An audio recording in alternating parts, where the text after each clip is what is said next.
আমার ভাই বোনেরা কেমন আছেন? আল্লাহর রহমতে ভালো আছেন। আমি আপনাদের দয়ায় ভালো আছি আলহামদুলিল্লাহ। তো সকালের বাজার আনছে আপনার ভাই, তো একটু বাজারগুলো আপনাদেরকে দেখালাম। বাজার তো দেখাই না বেশি, একটুখানি বাজার করছে।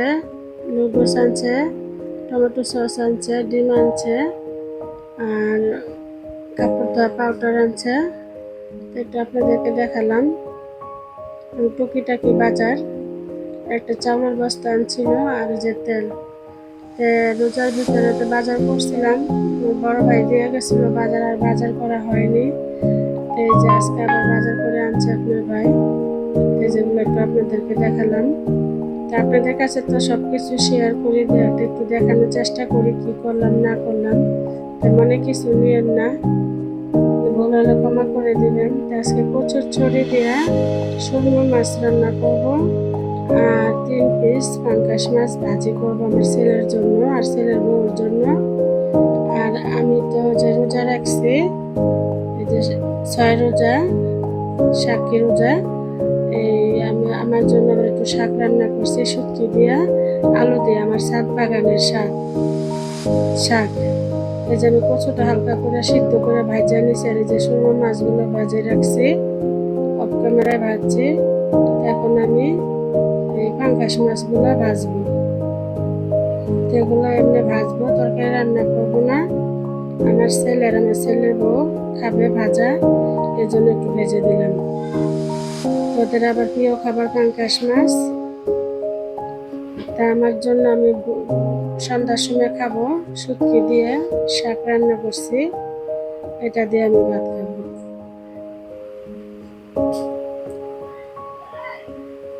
তা আমার রোজা পড়ায় শেষ, আর একটা আছে, দোয়া করবেন।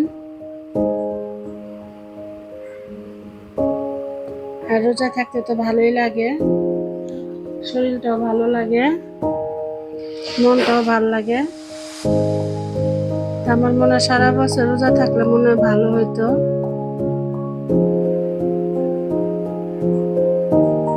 যে মাছগুলো ভাজা হয়ে গেছে, আমার ছেলের বউ বলতেছে আমার তেলগুলো রেখে দেন, ভাত দিয়ে খাবো।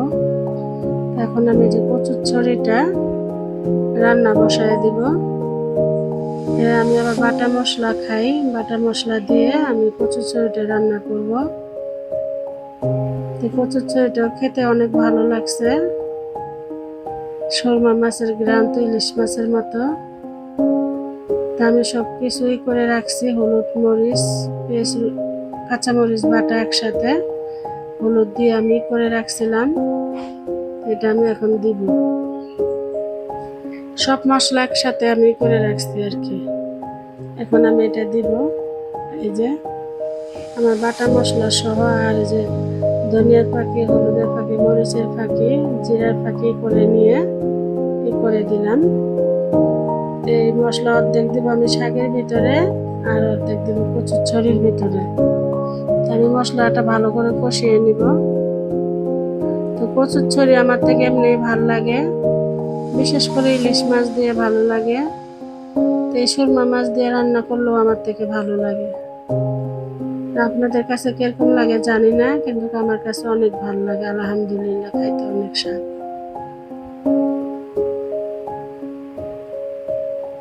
মাছটা সাগরে খাইলে এমন উপকার আছে, চাষ করা মাছ না। আমাদের দেশ গ্রামে তো এই মাছটাই বেশি খায়, ইলিশ মাছটা তো সহজে পাওয়া যায় না। দেশ গ্রামে তো অনেক অভাবী মানুষ, এরা কিনতে পারে না, তাও এই মাছটা এখন দাম, সবাই খায় দেখে। তারপর মশলাটা কষানো হয়ে গেছে, এখন আমি কচুর ছড়িগুলো দিয়ে নিব। তা আমার ছেলে আবার আলু পছন্দ করে, 2টা আলুও দিয়ে নিছি, ওর জন্য আমার আলু দিতেই হয়। ভালোই লাগছে, খারাপ লাগে নাই। শুটকিটা রান্না করছি আমার শাশুড়ির মতো মেখে চুকে যে রান্না করে, এইভাবে রান্না করছি, কিন্তু সত্যি সত্যি অনেক মজা লাগছে শুটকির তরকারিটা। আমার যে কষানো শেষ, এখন আমি পানি দিয়ে নিব।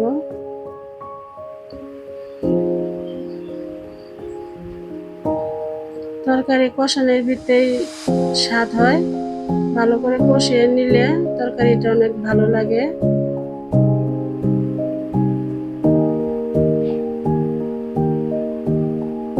যখন আমি একটু পানি দিয়ে নিব, মানে একটু ঝোলই করব।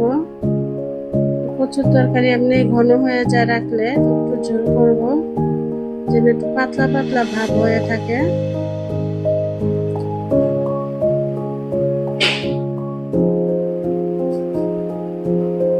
আমার নাতিনটা দুষ্টুমি করতেছে, একটু শব্দ হইতে পারে, মনে কিছু নেবেন না।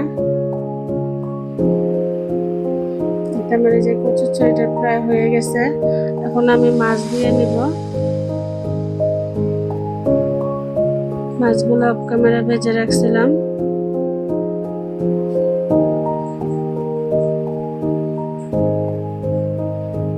আমি আগে রান্নাবাড়ি করতে পারতাম না, এখনো পারি না বেশিরভাগ। আপনাদের থেকে দেখে দেখে আমার শাশুড়ি রান্না শিখিয়েছে। তা আমার শাশুড়ি মাশাআল্লাহ দিলে অনেক ভালোই রান্না করতো।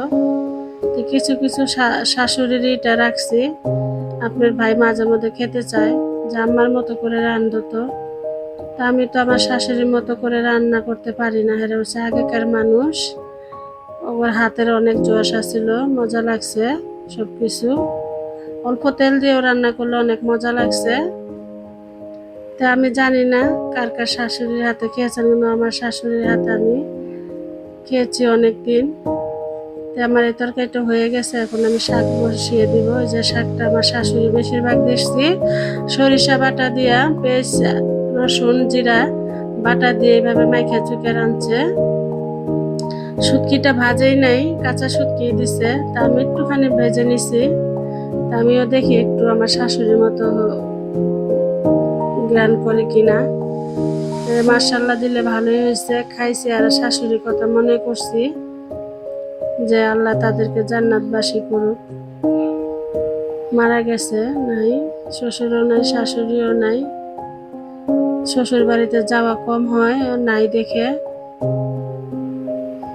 এই যে কবর দেখতে যাই, কবর জিয়ারত করতে যাই, বাড়িতে যাই, বেশিরভাগ যাওয়া হয় না। আমার বাপের বাড়িতে যাওয়া হয় বেশিরভাগ, কিন্তু শ্বশুর শাশুড়ি নাই, মাটা আছে, আমার বাবাও নাই, কিন্তু মাটাকে দেখতে হয়। এই যে আমার মাখা চুকা শেষ, তেল দিয়ে মেখে চুকে নিলাম। দেখতে যেরকম কালারটা হয়েছে মাশাআল্লাহ, খেতেও অনেক ভালো লাগছে। আপনারা এইভাবে খেয়ে দেখবেন। তা আমাদের মতো যারা মধ্যবিত্ত ফ্যামিলি, তারা এইভাবে খায়, এইভাবে খায় মজাটা স্বাদ করে। এইভাবে খেয়ে দেখবেন, অনেক ভালো লাগবে। এগুলা হয়েছে আমার ছাদের শাক। তো একটা মিষ্টি কুমড়ার আগে আবার আমার এই যে খালা বলে ডাকি, উনি দিয়ে গেছে ওনার গাছের। তা আমি যে রোজা রাখছি দেখে দিয়ে গেছে জন্যে আমি আবার ছাদের থেকে ভুট্টা শাক, কলমি শাক, এগুলো মিশালা শাক এনে আমি এগুলা দিয়ে রান্না করলাম। তো অনেক ভালো হয়েছে। আমি একটু ঝালের পরিমাণটা বেশি দিলাম, কিন্তু শাকের তরকারি শুটকির তরকারি ঝাল না হলে চলে না। তো কিরকম হলো আমার শাকটা তো জানাবেন, লাইক শেয়ার দিবেন, আমার পাশে থাকবেন যদি কোনো অংশ ভালো হয়ে থাকে। তে বেশি ভিডিও দেওয়াই হয় না। তে সবাই ভালো থাকবেন, সুস্থ থাকবেন, আর সাবধানে চলাফেরা করবেন।